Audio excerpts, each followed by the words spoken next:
All right, hey Marissa. So just finishing up at work. So sorry, I'm in my work clothes. But the first technique we're gonna really want to hammer down is keeping our pelvis and ribs connected. The reason we do this is because we're able to take a bigger brace, get better core stabilization. We utilize the glute, leg, and mainly the quadricep muscles a lot more efficiently instead of relying on our lower back. So I'm gonna show you what we're doing right now in the squat, and I'm going to show you how to perform it correctly.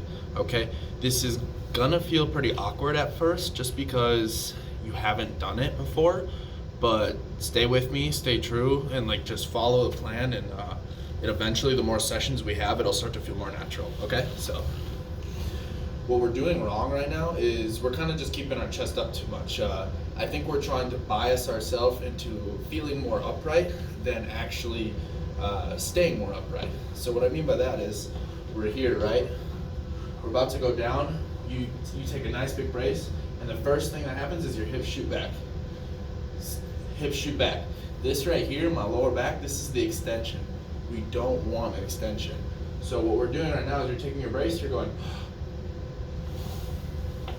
and then you're coming through, okay? So the first thing we're doing is we're losing the connection between our pelvis and our ribs, okay? So right here, right, I've got my pelvis here, ribs here. All you're gonna do before you even unrack the bar and before you descend is bring your pelvis to your ribs. It looks like this.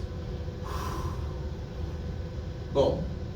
I'm not curled, but I'm neutral, okay? Think of like a beer can, think of like a pop can. When that thing is full and carbonated, right? If you try to like compress it from the bottom or top, you try to squeeze it down, it's like almost impossible.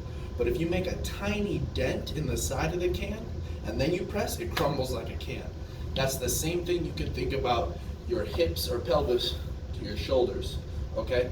That is, we want to create that pressurized can effect right here with our brace. So if we're here, we have that dent, right? We're creating that extension pattern that we don't want. So all we're going to do is bring our pelvis here, ribs and pelvis are now together. I can expand much more efficiently.